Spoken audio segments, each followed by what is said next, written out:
Hello, it's Andrea, host of Nobody Should Believe Me, and today we are re-airing the second episode of our very first season. So if you are listening for the first time, welcome to the beginning chapters of our show, and if you have already heard this episode and are re-listening, or if you just want to skip ahead, do stay tuned after the episode. I will be back from the future or the present, whichever you like, to tell you some backstory that I have not shared in detail before about how this podcast came into the world and how all of that almost didn't happen.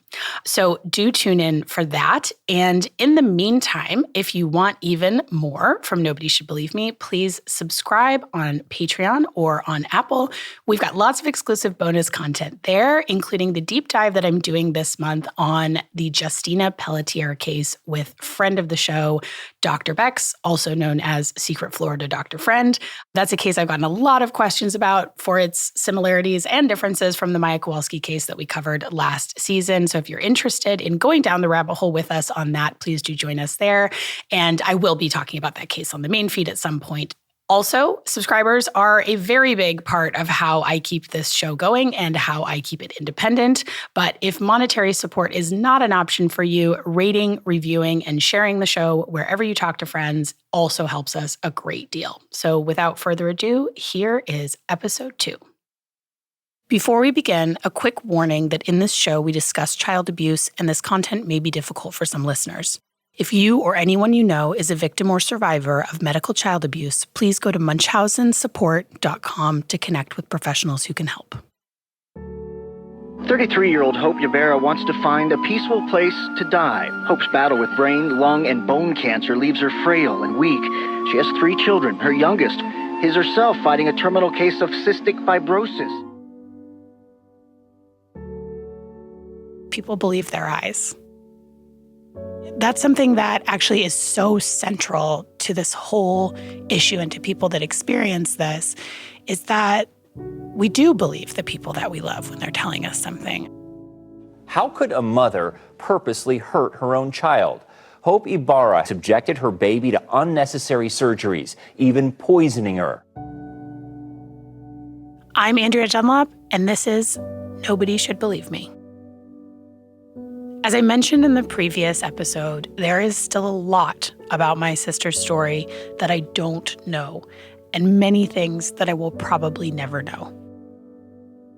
It really messes with your sense of reality in a way where you are then going back through entire decades of your life, trying to piece it together with what you now know to be true and trying to reconcile that with your experiences as you remember them. If you are just joining us, please go back and listen to episode 1. In that episode, we covered a lot about Hope's early life that led her to this point, and also what this has to do with my life and my journey. I spoke to former investigative journalist Deanna Boyd about the moment when Hope Ybarra's behavior really escalated. Hope basically had told family that she had been battling cancer off and on 3 different times. Started with bone cancer, later moved to her lungs and her brains, caused her to lose her hearing. She had to have a cochlear implant. And then ultimately the 3rd cancer, when it had returned to her brain, had basically said it was inoperable and that it was going to be terminal and this was it. And she shared that with family. She shared that with friends. She shared it with the world. She had all these different blogs where she talked about what it was like to be dying and all these experiences she was trying to have, these bucket list items she was trying to do prior to that time. And you just would read these and think, oh, what a brave woman, what a great mom. And she's just living life to the fullest while she can. And she's so brave and loving. She's a very strong woman, and she wants truly to live, but unfortunately the cancer seems to be stronger than she is at this point. It was a story that touched the hearts of North Texans. A woman on her deathbed, she and her family facing eviction. Texans poured out their sympathy and opened their wallets to help. Hope had convinced her family and her entire community that she was facing cancer. Her sister, Robin Putcher, remembers how brave Hope always seemed throughout this process.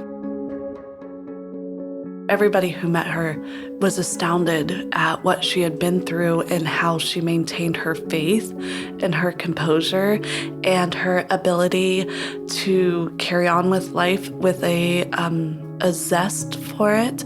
You know, she was just really prepared for whatever life threw at her. She never appeared to be overwhelmed by it. She would talk about it freely. You know, everything that happened to her, it was just another phase for her. Like, this is just something I'm going through. This is just life. I'm going to keep chugging through it. And she always seemed to come out ahead. She lost her hair, but it was okay. Look at these great wigs I have, and look at these hats. And, oh, I'm sick today, but that's okay. You know, we'll go to the zoo tomorrow. I mean, she's still so outgoing. All of these things that we went through, my sister had cancer multiple times. It was during this supposed bout with cancer that Hope told her family she'd become pregnant with twin girls. She also told her family that she lost that pregnancy due to radiation treatments. She lost babies. She lost her hearing. All of these things seem, looking back, traumatic. But going through all of those motions, they did not feel traumatic. They felt like life. So what did it feel like for you when Hope told you that she was diagnosed with cancer? I was still in high school, so I didn't have much experience with that. And she was never afraid, so I was never afraid. You know, and at that point, did you believe her? Yeah, our whole family did. There was no reason not to believe her. There wasn't anything that said, well, how did she get cancer? Why did she get cancer? We never questioned it because there was no reason to. Hope had never even, you know, at this point, stolen an extra piece of pizza and blamed it on the dog. Like, she was so trustworthy and so dependable, you know, in her everyday life. She worked, she took care of her kids. You could rely on her. Why would we not rely on her to tell us the truth about that? She shaved her eyebrows. Looking back at a picture, she still had eyelashes. How can somebody who lost all of her hair still have eyelashes? But you don't think like that back then. Hope's baby brother, Nick Putcher, shared with me what this time was like for him. The first time that she had cancer, it was shocking. There's always been something small, but this is a big deal. Like, this is life-altering. And how do we work through it, right, as a family? Because now she's got all of these things that she's dealing with. She's got kids. She's got Fabian, who works a lot. So how do we help step in and help cover for that? And that's the one thing I really remember about it is like, okay, Hope's going to be fine. I never doubted that. What do we do to help make it easier on her? Whoever she needs help with, pick them up from school, take them to the house, whatever, while she's doing treatments or in the hospital, and then Fabian's coaching and really busy, and just trying to take care of the family when, in Hope's absence, it's like, okay, well, let's step in and help. Hope's community really rallied around her while she was on this supposed cancer journey. Here again is investigative journalist Deanna Boyd. She had friends who started fundraising, accounts for her. The family was given a Make-A-Wish trip. They were all able to go to Disneyland. Apparently, she had a former employer who gave the family over $10,000, a great sum of money to help out. People assuming that she had great medical expenses or just not the money necessarily to take those fun, lasting, those vacations that create lasting memories for your children, and feeling like she's not going to have much time with them. What can we do to help? There were remission parties. She went skydiving, saying that was also on her bucket list and something that she always wanted to do. So she was constantly being given gifts and money. Yeah, she definitely got a lot of financial support, emotional support from friends, from family, from strangers.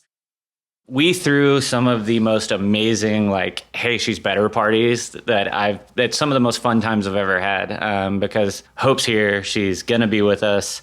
The family's here. Everyone's getting together, all the friends, people that we, have been kind of experiencing some of this with us through specifically, obviously, the first 2 times that it had come around.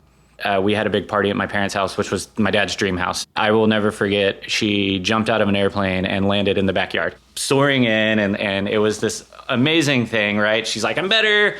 I'm going to jump out of an airplane. It's like, that's not what people who have had cancer do, but here she is jumping right out into the yard. And then we threw this big party, and it was Hope that we used to. Her hair was a little bit shorter, but I mean, she was just what we had always known, right? She's Hope. She's happy. She's spunky. She's having fun.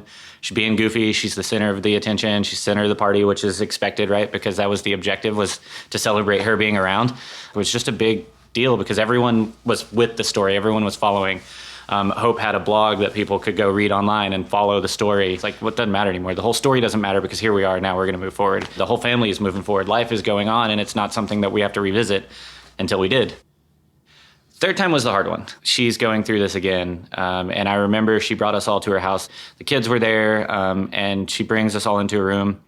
I remember I think it was harder for her to tell us this time because this is the time where, through telling us, she also was telling us, I'm not going to fight it this time. It totally changed the whole perspective for me. It's like, why not? Like, why are you being so selfish? You've got kids, you've got a family. Like, why are you choosing not to do this? And she's like, well, it's too much. It's hard. It's a lot of burden on the family. It's a lot of burden on you guys. It's not going away. It keeps coming back. So what do we do? And she's like, I'm done fighting it. That's when it was real. Like, everything finally is like sucked all the life out of it. And it's like, this is no longer the same feeling. It's not the same life. We're not going to have her around anymore. Her father, Paul Putcher. Christmas of 2008, which was her last Christmas. So we had Robin and her kids. We had the whole family for Hope's last Christmas. And it wasn't until that day that I accepted the fact that she was dying. 8.5 years of this, I never accepted that. She's not dying. She's not going to die. That Christmas day, I remember, going out behind the barn and hollering and screaming at God. And how about Fabian and Hope needing to talk to their 3 children about this?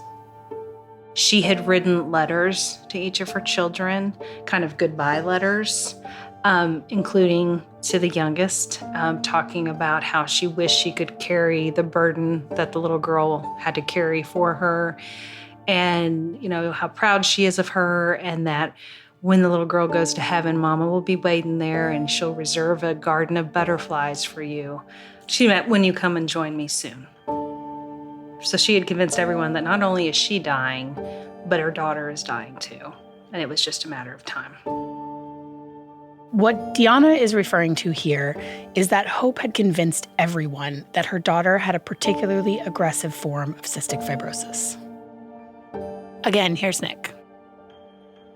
When we figured out, I believe she was 3, and we had been going through pretty consistently a battle with cystic fibrosis, which is a buildup of fluid in the lungs, makes it really hard for kids to breathe. Typically, from my understanding, which was all from research now 15 years ago, what I was told then is they don't generally live past 10, 12, 15 years old.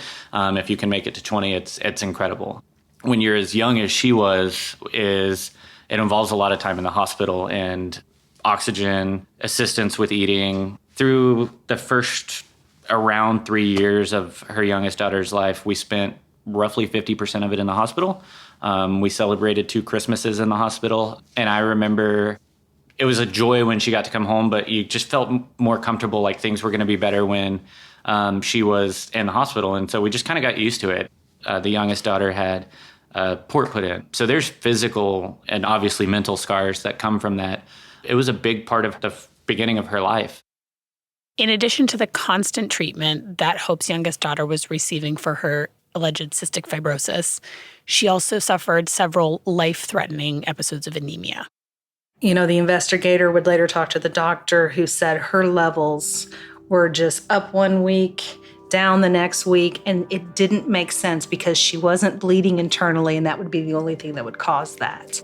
My understanding is CF patients have problems with iron deficiencies, and so I can only imagine that she knew that, and then when she saw this opportunity, I can give her now issues with anemia, that she took it.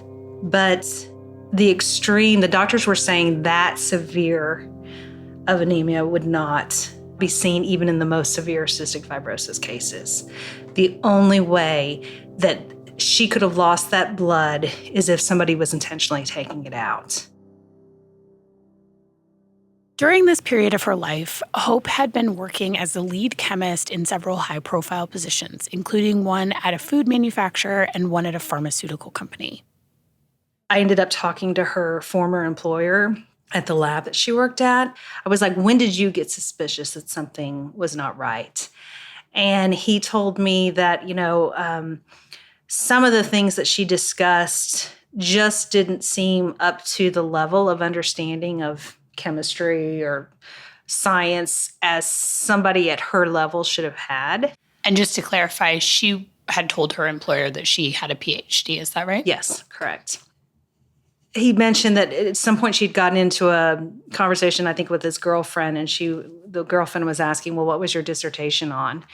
And he just saw this evasiveness, like clearly she did not want to discuss this topic. And so he just started getting suspicious there. And at that point, had asked someone to pull her resume. And when they went to look at the file, there were actually 2 different resumes in there with some conflicting dates on when she supposedly got her PhD. Adding to that was at some point, there was a supervisor at the lab who had come back a day early from vacation. And she walked into the lab and she noticed that there were some petri dishes of pathogens, and they were from a lab that this company no longer received pathogens from. So it stood out to her. And when she came back the next day, they were gone. And so they went back and they had surveillance videos, and they looked at these surveillance videos, and they see Hope come in with a big bag and apparently take these petri dishes of pathogens. On top of that, the supervisor who pointed out, who was the one who saw these pathogens and kind of raised the red flag, she ended up getting very sick, as well did as another employee. One of the employees that got sick had just drank some water from a bottle. I believe it was the supervisor who had talked on the phone and ended up getting some crazy rash on her face. So they tested both the water and the phone, and there was basically the same pathogens as had been in this incubator. So they were suspicious that Hope had purposely poisoned or exposed these employees to these pathogens. And while he couldn't prove that she had done that, he was able to prove that she had never gotten her doctorate in chemistry, that was a lie. She had applied for the program, but she had not been accepted. And so she was ultimately fired from that. The depth of her lies just went into every facet of her life. This story struck me because even though Hope's children obviously got the worst of her abuse, no one in Hope's orbit was really safe. Things started unraveling pretty dramatically for Hope when the Putchers discovered that she didn't actually have cancer. Here's Mike Weber. At the time, he was working for the Tarrant County DA's office, and he was the lead investigator into Hope Ybarra. The doctor couldn't find any record of Hope's cancer, and Hope's mother asked Fabian Ybarra, Hope's husband, for access to their insurance files so she could find the records. And she went into the files and discovered that Hope did not have cancer. And she had a awareness of Munchausen by proxy. She then became concerned about the victim in this case and made those concerns known to Dr. Schultz at Cook's Children's Hospital. At this point, the doctors were becoming concerned that Hope's cancer wasn't the only thing that she was lying about. So they asked Hope and Fabian to bring their youngest daughter into the hospital to redo her sweat test. This is a simple, non-invasive test that's administered via a sensor on the child's skin to determine whether or not the child has cystic fibrosis. My real involvement didn't come until after they came back for the sweat test and after those sweat tests came back negative for cystic fibrosis. Because cystic fibrosis is a genetic disease. The doctors tell me you don't have it and then not have it. So the previous test had to be falsified. I interviewed Fabian Ybarra pretty early, and I think like any dad, he tried to present himself as being more involved in his child's medical care than he actually was. I think any parent has guilt over not being involved or not seeing. So she took a cab to go take her to the hospital. I was going to meet her at the hospital. And so we all went there, and they're doing the swab test. And it's just an easy sweat test and stuff like that. And so they were going to give the youngest one a swab test, a simple swab test. She was licking her thumb, and because you have sweat and you have sweat everywhere, and she was rubbing it on where they did the test. And I know I was in my back, wait a minute, is she doing what I think she's doing? What Fabian's getting at here is that even under scrutiny, Hope was still attempting to tamper with her daughter's test. This was also observed by the nurses in the room. At the time, Hope's family believed everything that she was telling them. It wasn't until many years later that they began to go back over their memories with forensic detail. Again, here's Robin. My mom started to dig for answers. What else is she lying about? We started to question everything we knew about Hope. Every little detail of her life that we could pick apart, we did. And my mom was like, what if she was lying about this? What if she was lying about that? And she goes, what if those babies were never real? And I remember the look on her face when she was mortified, starting to break apart the events that happened about that pregnancy. She goes, I was at the hospital, it was real. And then my dad asked her, but did you see them? And she goes, no, I didn't have to see them.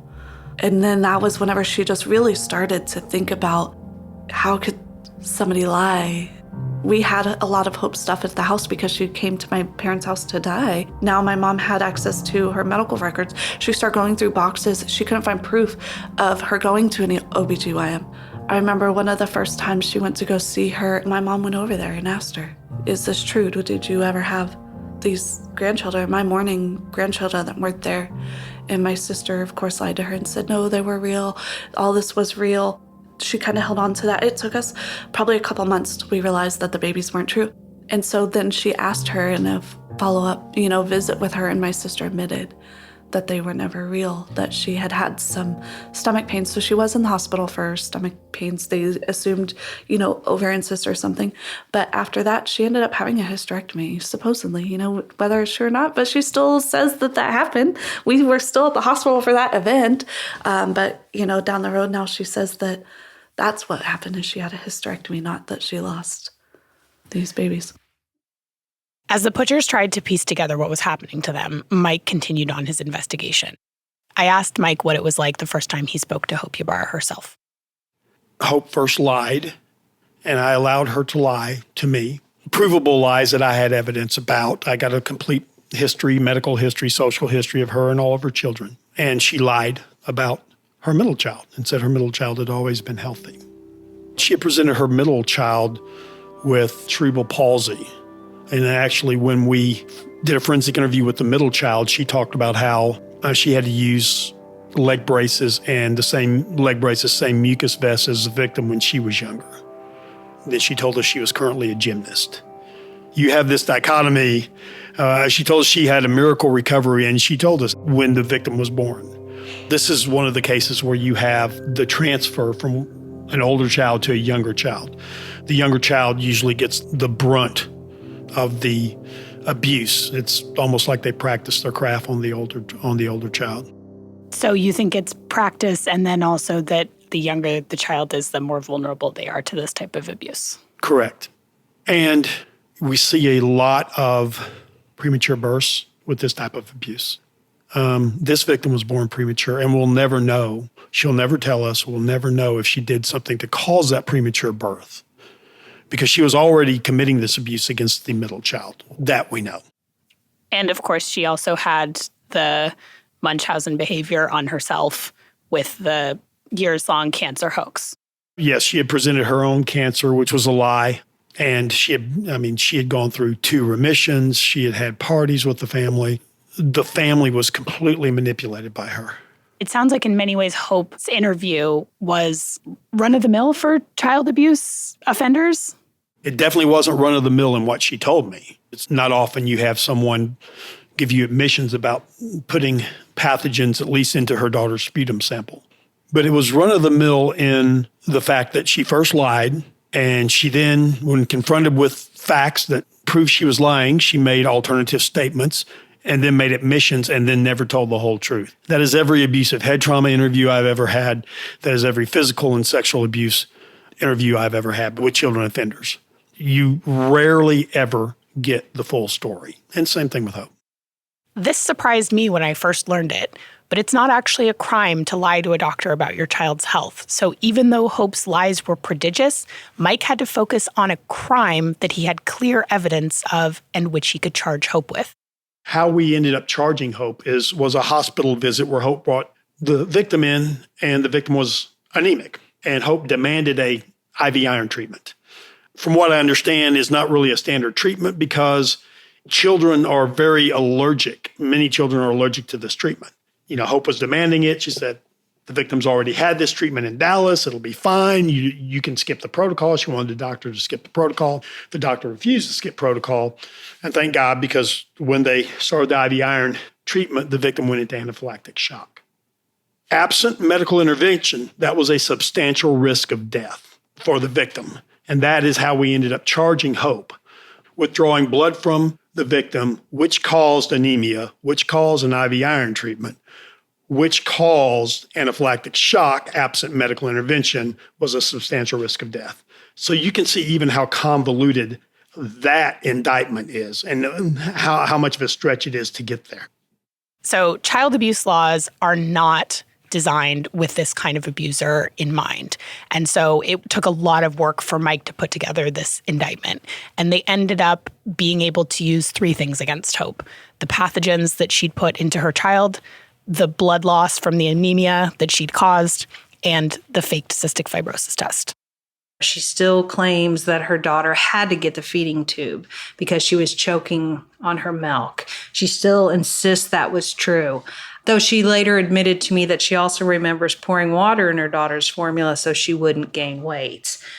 She almost at times seemed to me like she couldn't tell the difference between the truth and the lie. This resonated with me because this feeling of trying to figure out what the person who's lying to you actually believes is really disorienting. And during this time, the Putchers were going through the same process of trying to understand how much Hope understood about her own behavior. And in fact, when they first found out she was lying about her cancer, they suspected she was having delusions. But I just want to reiterate here that Munchausen by proxy abuse is really separate from having delusions. It is intentional and it's done knowingly. And I had asked her, well, tell me what you do remember doing. And she said, well, I remember stirring salt in the water so that I could alter her test and give her a false positive for cystic fibrosis. I remember doctor shopping. When a doctor wouldn't believe me or wouldn't do something I wanted, I remember going to other doctors. And I said, so what are some of the lies? And she said, I remember, I wasn't a drum major. And that just was such a strange thing for her to say, because here's one of the lies she's admitting she told, that she was never a drum major, but I had a yearbook that shows she was a drum major. I don't know why it was that little detail that bothered me so much, but it was because it was such a little detail. And for her to now tell me it was a lie when I have all this other evidence showing it's true, it really does put anything she says into this light of, is it true? Is it false? Like, can you believe anything? Did it feel like she was talking about a different person almost? At times it really did. And she tried to present herself as a different person. Like, this wasn't right. She kept pointing to her head and saying, this wasn't right. I was crazy up here and I thought I had to do this stuff to get the attention. I think she was trying to present herself as a changed person now, as someone who sees that. She was truthful in that she acknowledged that this was something she still battled with, that there wasn't a magic pill she could take to cure this. For all the lies that she's told, Hope has pretty consistently admitted to the fact that she has a real problem with the truth. Another reporter that Hope spoke to while she was in prison asked her why people listening to the interview should believe anything that she says, given her history of lying. And she said to that reporter, nobody should believe me. These moments in these interviews where Hope is honest about her own dishonesty are these weird glimmering moments of truth and of something like accountability that you really can't find anywhere else in any other interviews with perpetrators. And that was one of the big reasons that I so wanted to talk to Hope in particular, beyond the parallels that her family and my family had. She spoke to Deanna Boyd about her day-to-day struggles with the truth. And that day-to-day, she had issues with telling the truth. She said, when I leave this interview today and I go back to their dorm, she said, they're all going to be like, where have you been? Where have you been? And as I'm walking back, I'm going to be thinking, like, what fantastic lie can I tell these people? And it's going to take all I have to tell them the truth, that my doctor's appointment was delayed. And then I had this interview. And I thought that, I'm sure, was the truth. Ultimately, Hope took a plea deal and ended up serving 10 years in prison. She served every day of her 10-year sentence. Fabian ended up divorcing her. He raised his 3 children by himself. I've spent a lot of time with the Putchers, and there was considerable fallout from this situation that went beyond just what it did to them emotionally. Paul was forced to resign from his job. They had to explain to all of the people who had donated money for Hope's cancer that it had been a lie. A lot of people thought they were in on it.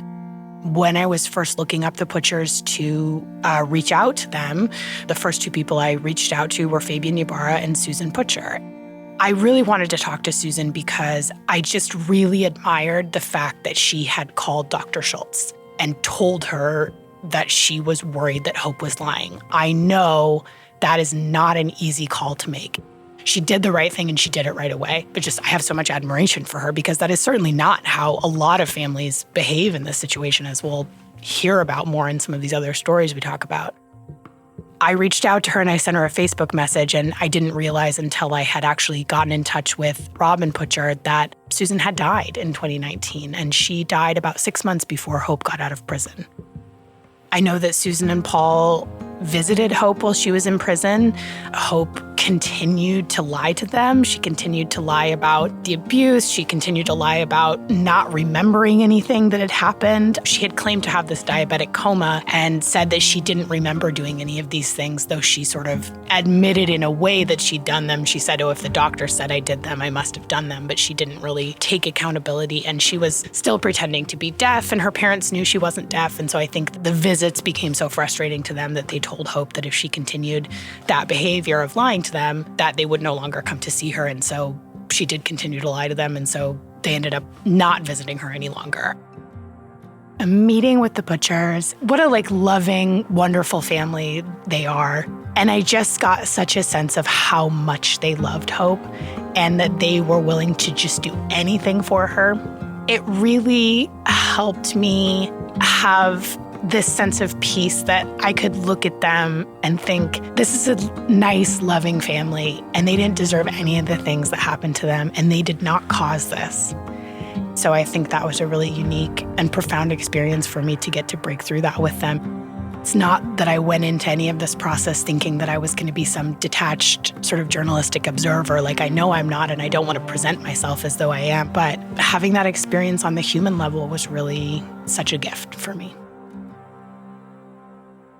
Listening to these first 2 episodes of the show really takes me back to not only when we were recording it, but when we were preparing to actually launch this show into the world, which happened the first time in the spring of 2022. And what I hear when I hear that very last clip of the episode is an earlier version of the episode, because these 2 episodes in particular went through many, many rounds of revisions, partly because we were getting our footing on what the show was going to be, and partly because of lawyers. And so I wanted to tell a little bit of that backstory, because when I hear that clip about how it had brought me peace to meet the Putcher family and find out that they were so nice and that they really appeared to be, just this very loving family that hadn't done anything to sort of cause Hope to do what she did. What I'm not saying there is the reason that brought me peace was because I then could look at my own family in that same light. And sort of hold us in that same space of, we were a nice, loving family. That can be true, and this can still happen. And I think that is sort of, that is one of the big points of this season, right? Is that it could happen to anyone. It is the mom next door. And the reason that we ended up taking that piece out, along with some other things, I think originally that may have been there in some ghost version of the first 2 episodes, is because there was a fair amount of conflict around these 2 episodes in particular when we were launching the show. So the story of how this show got out into the world is this. I brought the idea originally to Tina Knoll, my producer, and Large Media. And I, had met Tina on another project, and she, is a brilliant producer. And I brought her this idea, and we started making the show. And originally, it was really this passion project. I envisioned making 1 season of it, and we made it as a limited series. We made it as these, sort of discrete 8 episodes. And, I think along the way as we were making it, we really felt like this was something that could have a big audience and could be really, basically we just really thought, oh, we've got something here. This is really fascinating. And we ended up shopping it around a bit, and we found a distributor to partner with. And I was very excited about that. I had a little bit of a social media following at the time from being an author, but I didn't have any history as a podcaster. This felt like a really good way to launch it, felt like a really good way for the show to find an audience kind of right out of the gate.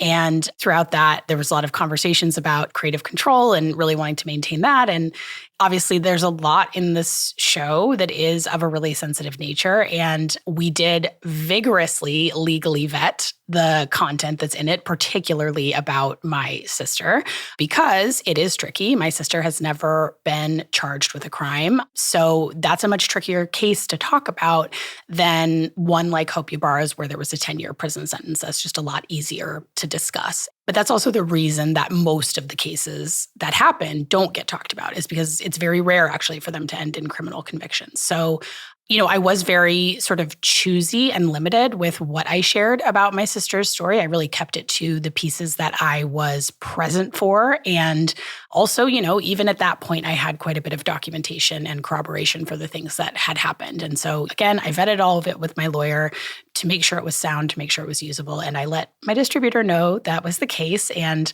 I said, it's very likely we'll get some kind of challenge from her, because that happened around my book. I'd gotten a cease and desist about the novel, that after saying publicly that it was inspired by my family's story. And, that hadn't come to anything. And so I assured them I'd done my due diligence. And then sure enough, one day before the show was supposed to be released, the first 2 episodes were supposed to go out. And I had been, promoting it everywhere. I'd released a press release, the whole thing, teed it up. And one day before it was supposed to come out, I got a cease and desist from my sister's lawyers. Again, not a shock. Knew it was coming. Was kind of like, okay, never a fun time to get a letter like that. But, I felt like I'd done my work and could stand by everything that I'd put in the episodes. And, the part that I did not really factor in is that large companies have a different appetite for risk than independent podcasters. And basically, we could not come to an agreement with our distributor about what should stay in and what should go. And basically, they wanted me to take out a lot more about my story with my sister than I was comfortable taking out. And I really felt like I wanted to stand by that story and had every right to tell it, and felt like it was really important context around my connection to the topic and my reporting on the show, and felt strongly that it should stay. They felt otherwise, so we parted ways and things got delayed. This also all was playing out while I was extremely pregnant with my son. And sure enough, we came to an agreement about our separation, and I went into labor that night. So I think he was waiting until I could get all of that sorted out. So that was a harrowing experience for sure. And while all of that was going on, and, obviously while things were playing out, I could not discuss any of it publicly. And I sort of, originally said, okay, our release date's going to be delayed. And then it sort of just disappeared. And in the meantime, the 2 episodes published for a little while, and then they were taken down. And so it just was very unclear, I think, to people watching this situation, what was going on. And in the meantime, my brother-in-law, Andy, was going all over social media saying I was a liar, saying that that's the reason it had been taken down. And of course, that was just, not true. And it was embarrassing. So it was a really difficult situation. And, what ended up happening, we held on to the show because of the baby. That's the ideal time to launch it when I had a, 1-day-old baby. And so we waited to launch it into the fall of 2022 and, just launched the show independently. And, we built up a decent audience right away. And then, in our second season, the show really took off. And that made it possible to keep the podcast independent. And that's all down to you and your support, honestly. Everyone really supporting this show, both as subscribers or listening to our ads or sharing the show. I mean, it's really down to that. That's how independent podcasters make things happen. And so I'm so grateful for that. It was such a good lesson for me on this topic in particular that, there are, and this is not to knock podcast networks, there's a lot of amazing podcasts that are on networks. There are networks that do really bold reporting on difficult topics. And there's obviously a ton of good stuff happening out there. But for this topic in particular, I think I have for years been dealing with the media's reticence around talking about the cases that don't end in convictions, right? Often the only cases that make the media are cases with convictions or furthermore cases where the child dies. And those are not as helpful to talk about in terms of helping people understand that this is a real issue that is happening to people across the country, that it sort of could happen to any family, which was the point that I really wanted to make. And it's strange listening back to these 2 first episodes, which again, because these were the ones that were the point of contention, it really takes me back there to my, massively pregnant, stressed out, crying self, trying to figure this whole situation out. But it really strikes me that I actually didn't share very much detail about my sister's story at all, especially compared to what I ended up sharing. So if you are listening to these 2 episodes for the first time and you have a lot of questions about what actually happened with my sister and who she is and what that case looked like, stay tuned because I did end up sharing that case in detail in the second season of our podcast. If you can't wait to listen and want to go check that out now, that's episode 7. I'll include a link in the show notes. But actually, it was this whole legal back and forth that really set me out to find out how much there was in the public record. And it was around this time that I opened a public records request into my sister's case. And that is where I got all of the information that I ended up sharing. And that's the reason I was able to end up sharing, because I didn't think that so much would be public. This was a real crash course in reporting and how to report on a tough case. And sure enough, again, most of the stories that we talk about on the show are not stories that ended in a criminal conviction because that's so rare. And so I think that this experience really gave me a very valuable blueprint on how to do that and just also how to sort of have a thick skin with when you experience pushback, which I was always expecting. And sure enough, I've gotten plenty of it as the show's now been on the air for more than a year. And, meeting other podcasters has been really helpful in this arena. A podcaster I'm friendly with, Jordan Harbinger, who also has a background as a lawyer, gave me a very good piece of advice that I like to hang on to, which is that a cease and desist is just an expensive piece of paper. So I always like to keep that in my mind as I'm going forward and not get too spooked about people saber rattling. The lesson there is good lawyers are worth it. And it was really an early lesson in staying true to the mission of the show. So thank you for listening. And I will talk to you soon. We're going to have a really special update in the next episode. So stay tuned for that.